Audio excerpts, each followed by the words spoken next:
Et puis après le drame d'hier sur le Tour de France, les coureurs ont observé 1 minute de silence en hommage à la spectatrice de 61 ans qui a été fauchée par un motard de la garde républicaine.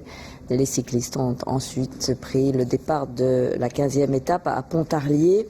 Depuis le dernier accident mortel sur le Tour, c'était en 2002, de très nombreuses mesures ont été prises.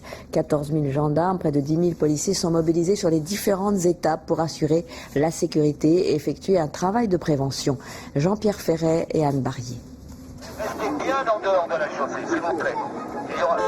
3500 km sur des routes départementales, 12 à 15 millions de spectateurs massés sur les bas-côtés pour voir passer un peloton qui roule à 50, 60, voire 80 km/h. Garantir la sécurité absolue sur un terrain de jeu aussi vaste semble impossible. C'est pourtant la mission de près de 9000 policiers et plus de 14 000 gendarmes mobilisés durant 3 semaines sur la route du Tour.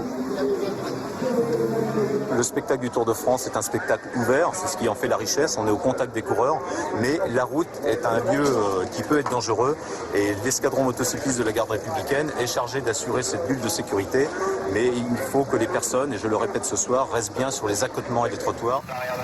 Depuis 1903 et la première édition, les accidents furent très rares, mais le drame, survenu hier après-midi, a rappelé qu'il fallait respecter quelques règles de prudence. Sur le tracé, il n'y a pas que les vélos. Le Tour, c'est aussi 2500 véhicules, voitures de presse, de l'organisation de sécurité, mais également la caravane publicitaire qui fend la foule pour distribuer des cadeaux. Les conducteurs font l'objet d'une attention toute particulière. Bien sur les côtés, restez bien sur les côtés. Et les gendarmes multiplient les consignes. Des fois, les gens sont très enthousiastes et sont très contents de voir arriver la caravane publicitaire du Tour. On leur dit surtout de faire très attention sur la route du Tour, parce que la caravane publicitaire est composée d'à peu près 180 véhicules, étalés sur 25 km. Des consignes d'autant plus importantes que le Tour s'élance aujourd'hui à l'assaut des Alpes, des routes étroites et sinueuses où il faut redoubler de vigilance.